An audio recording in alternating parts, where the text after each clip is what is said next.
ұлылыққа жол. Енді тағы да білімін жетілдіру үшін, асқақ мұраттарды тану үшін, білу үшін, ұлт жоғын жоқтап, Бұхарай шәріпке қайта жол тартты. Бұның алдында мұсылман дінін жеткізуші, немесе соны айтушы, мұқадастық дәрежедегі ғана адам болатын болса, енді осы жолы шын білім тұғынбақ, шын білімді танымақ қалпымен Бұхарай шәріпке аттанды.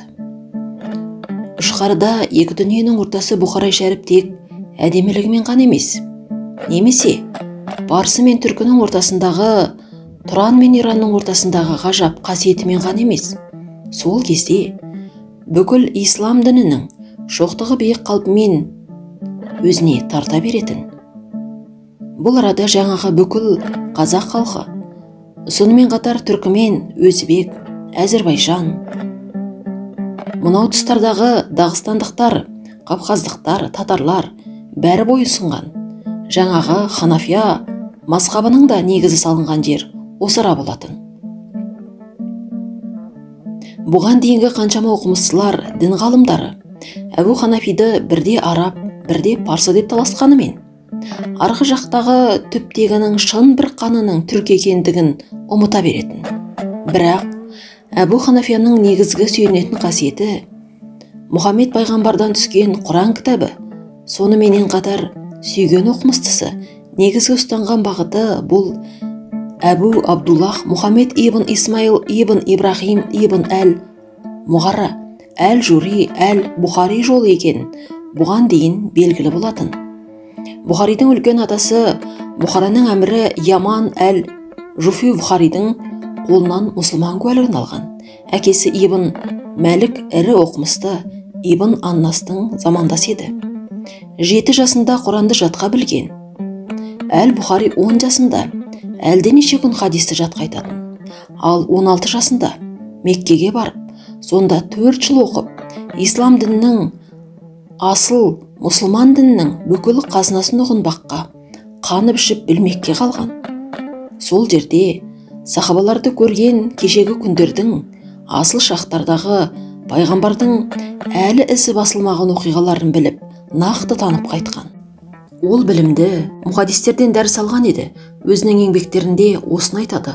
Онда 1800 ұстаздан білім алып, солардың дәрісін тыңдаған. Жан мол ғылыммен шыңдалып, келер ұрпаққа кейінгі дін ислам, асыл исламның жолын тұтынатын қаншама жұрт үшін құнды еңбектер қалдырып кетті. Соның ішіндегі ең бір кейінгі жұрт табынып, жоғары әспеттеп, құрметтеп, әз көретін мынандай еңбектер қалды. Ол Әл-Жами ас-Сахих, Әл-Әсми уа бәл-Нукуна, Ат-Тарих әл-Кабир, Әл-Әдәб әл-Муфрат. Бұл еңбектер ең дұрыс хадистер деп саналады. Соның ішіндегі Әл-Жами ас-Сахихтың ішінде 7000-ға жуық хадис бар. Яғни 7000 дана, 7000 буын, 7000 бағыт. Тоғысып толысы бәрі осы арада жиналған. Осыдан барып кейіндері бүкіл мұсылман жұрты 4 мазхабқа бөлінгенде, біздің асыл дініміз Ханафи мазхабын ту көтеріп шыққан кезде негізгі сүйенген дүниесі имам Бұхаридың осы Әл-Сахих еңбегі болатұғын. Оқымысты, көзі ашық, мұсылман дінінен ғұмырын сарп еткен асыл мұсылмандардың кең дүниесі, соның ішіндегі хадистану, хақиқ жөніндегі, мантық туралы небір ғажап еңбектер жиналған Бұхарай шәріпке қайта беттеу мәшһүр Жүсіп үшін қадірлі сапардай болып көрінетін. Соның ішінде әсіресе анау баяғыдағы Исабек ишандардың айтып таусалмай кеткен, арман еткен, тағы да сол өзіне пір санайтын Бағауиддин Нақшбандидің еңбегіне қайта үңілу, сол жерге барып, қарапайым ғана мүрит емес, сол жерден барып хафиздық білім алып қайту, түркі исламындағы аса қадірлі бұлақ басы, түп қазығынан қанып білім алу, мойындау емес, мойындатар білімдарға айналу, сол арадан діндар болып шығу мәшһүр Жүсіптің негізгі арманы еді. Бірінен алған дұғалығының шын сырын сол жерде ашпақ, кілтін таппақ. Жұпыны ғана киінген өзге жұртта шаруасы жоқ, ұлы даланың бар танымын, сыртын бермес, қоңыр мінезін бойына сіңірген. Сана ақыға, жан жауһары, Құранды жатқа білетін және бұған қоса өзі де қаншама Мұхаммед пайғамбардан бар көркемісіне қанық, жаратушының нығметін түсінетін, ғұламалардан қалған хафиздық еңбектерді танитын, оқыған хикметтерді білетін, сан хадистерді көңілге тоқыған, әсіресе имам Бұхаридің хадистерін, Әбу Ханафияның хадистерін жаттаған, білімі толысқан, оңы мен солын әбден таныған, дала мен дінді саралап жүрген, ғақли білім мен ладуни ілімнің арасын бұзып, ақиқатқа қол созып, Мәшһүр Жүсіп осы жолы дін білімін тағы да бір негіздеп, сол кездегі белгілі Нақшбандия тарихатының белді өкілі болып қайтпаққа бекінген еді. Сыбай көрмекке жай ғана қарапайым, көп-көпен ішкі әлеміне үңілмейтін, өте қарар, я болмаса түсіне білмейтін бұл Нақшбанди тарихаты мұсылман тарихында өзіне дейінгі және өзінен кейінгі делінер ірі еңбектерін қалдырып кеткен. Ісі мен сөздері біріккен, Аллаға жүрекпен табынған, тілмен ғана қалмас, аузы ғана Аллашыл емес, іске де жол берген бұл тарихат жөнінде көп жұрт кейде білсе, кейде білмей жатады. Қалдасында шатырхаты бар, осының алдында 2 жыл оқып кеткен. Мәшһүр Жүсіпті бұл жолы Бұхарай шәріп құшақ жая қарсы алмады. Шақырық мінайлар жоқ екен осы кезде. Тосқан Бұхар жоқ екен. Бұл тұста Бұхар бар кірін шығарып, ластанып, тоттанып тұр екен. Бұрынғы жайдары жүзді, сарбоз, дарбозбон, мершапқон дабашылар беттері көгіс тартып, қабыр беттеніп алыпты. Әр намазда раистыңшылары, мулазимдер де есепсіз көбейіп кеткен секілді. Жәйттердің саудагер арус әйелдері де молайыпты. Бастарына қойдың басы мен сирағынан жасалған дірілдекті көтергендер халапа шахур деп жар салады. Ғузарлардағы қайыршылар да көбейіпті. Ертеде көрген Рохоти Джон Фруш балмұздақтың да дәмі кермек тартыпты. Түркі жанды қорымындағы сөрелер жиналған мүрделердің ашық-шашық қалпын көрген Мәшһүр Жүсіп шошына көзін жұмған. Әр ғузар адамымен ғана емес, кәсібімен де жеке бөлініп кетіпті. Соның ішінде өзіне сабақ берген Әнуар Хафизбенен Хамза Хазреттен 9 ай дәріс алды. Бұл мәшһүрдің шындығында ислам дінінің балғын сусынына, шәрбат сусынына қанған шақтар еді. Бағауиддин Нақшбанди Қасри Құнбанда дүниеге келген. Оның ұстазы Мұхаммад баба Самаси болатын.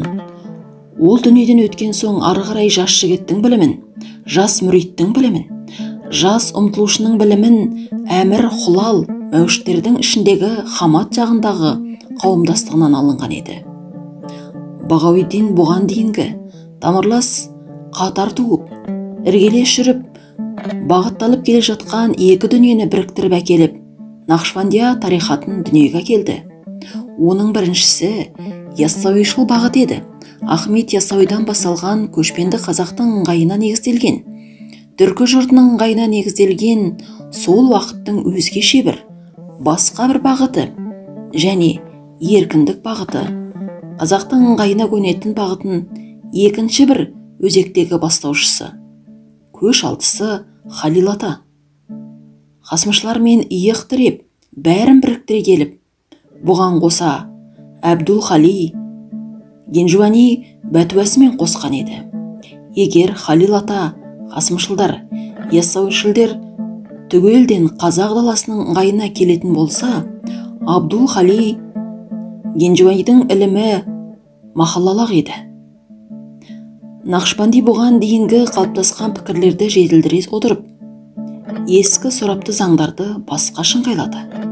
Ең біріншісі, қатты дауыспенен, айғайлы дауыспенен зікір салуға тыйым салды.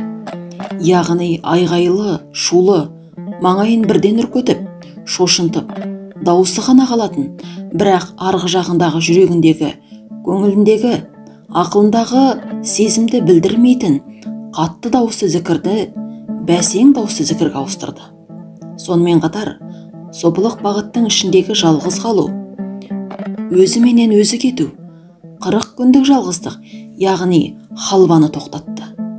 Жалғыз ғана қалу емес, жалпы зікір салғанда топпен отыруды, халықпенен, бауырластықпенен бірге жиылып отыруды пәтуалады. 11 түрлі мұшахид, 40 күндік ораза, дәруіштік, көрнекі құлшылық, шулы зікір, силсила әл-бараққа, яғни ұстаз таңдап, соған табынуға тыйым салыну сияқты ұғымдар Бағауи діннің пәтуасы болатын. Рух тазалығы, билік киіліп жақындаспау, қалдан ақшақ емес, жүректі дінге толтыру, осы Нақшбандия жолы болатын. Сүннемен жүру, шариғаттан адаспау тектес, сара даңғыл таңдалып алынған. Үкімей замани уақытты басқару, үкімей адади әдетті басқару, үкімей қалби жүректі басқару деп аталар. Алла үшін істейлер амалдың бәрін қабыл алатын бұл тарихат. Мәшһүр Жүсіпті 2 ұстаз хафиздікке дайындады. Әнуар мен Хамза жанынан шықпай, қалтұзамай оқытты.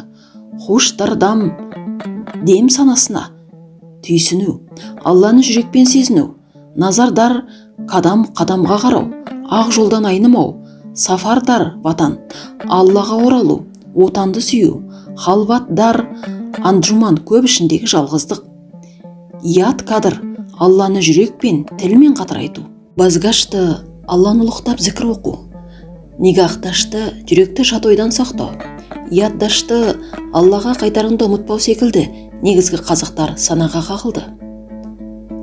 Атты күні бүкіл үлемдер, тәліптер, оқымыстылар жиылды. Мәшһүр Жүсіп бүгін емтихан ұстамақ. Сұрақ сауал қоятындар төрде жоғары отырады. Түрлері айқын көрінбейді.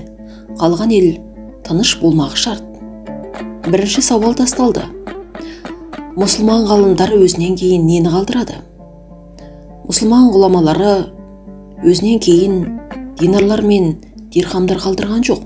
Олар тек білім ғана қалдырды. Кім сол білімді алады? Пайғамбарымыздың тастап кеткен мұрасын алды деуге болады.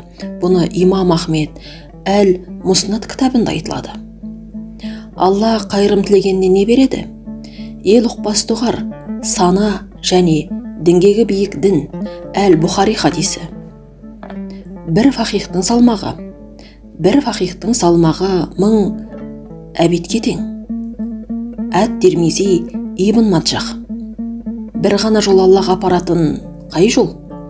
Бір ғана жол ашық, ол біздің пайғамбарымыздың жолы. Соның сүннетін ұстанғандардың жолы, соған еліктегендердің жолы. Жүнейд әл-Бағдади. Қадірлі Құранның қай жерінде оқымыстыларға ер дейді? Сен кімдер маған сенеді, соларға ер. Лұқман сүресі 15 аят. Имам әл-Ғазали мұсылман ғұламасы қандай болмақ ләзім дейді? Бірінші, қиындыққа абыроймен шыдау. Екінші, бар істе сабырлылық. Үшінші, Алла ісіне көну. Төртінші, қарапайым мұсылманды басынбау, тәкаппарды басындырмау. 17-ші, шындықты бар жерде, бар жағдайда айту. Әл-Бида әл-Ғазали. Ақырет күні ғұламаны қайғылы үшін жазалайды. Бар білгені халқына пайда келмесе, Ат-Табарани әл-Байхақи. Сұрақтар өрістеп, шандап шығып, әбден үдей бастады. Шариғат, тарихат, хақиқат секілді әр тұстан шығып, қардай бұрады. Келесі кезекте хафизардың өмірі туралы сұрақтар туалды. Әбу Бәкір әл-Байхадиден басталып, Ибн Хаджар әл-Хайтамиге дейін сөзіліп айтылды. Хадистер таратылды. Ибн әл-Арай, Ибн Рушда, Ас-Суити, әл-Ғазали, Абу Хамида, Аш-Шахрыстан, Ибн Халдундар еңбегі жалпы бір жолынды. Тыңдаушылар жалыға бастады. Ортада тынбай Мәшһүр Жүсіп тұр. Ақтүнек борандағы көп жау ішіндегі мойыны талмас көк бөрі секілді. Шарт осы: қайыспайды, мүдірмейді, жаңылмайды. Ел талды, күн кешкі ауған. Осы кезде сұрақшылар тыйылды. Орындарынан тұрып, Мәшһүр Жүсіпке қарап, бастарын иген. Жүсіпті алып барып тік тұрып қалды. Бүкіл мұсылман алдында шашия белгісі қолына тақылған. Діннің туын жықпаңыз деді осқал сұрақшы. Ал танып қойыңыздар, Қозақ бауырларымыздың ішіндегі тұңғыш хафиз Мәшһүр Жүсіпті. Ертеңінде Бұхарай шәріп ғұламалары Мәшһүр Жүсіпті шаттан ортаға алған. Ұлы мұратты әулие хафиз Мәшһүр Жүсіп еліне бет алған.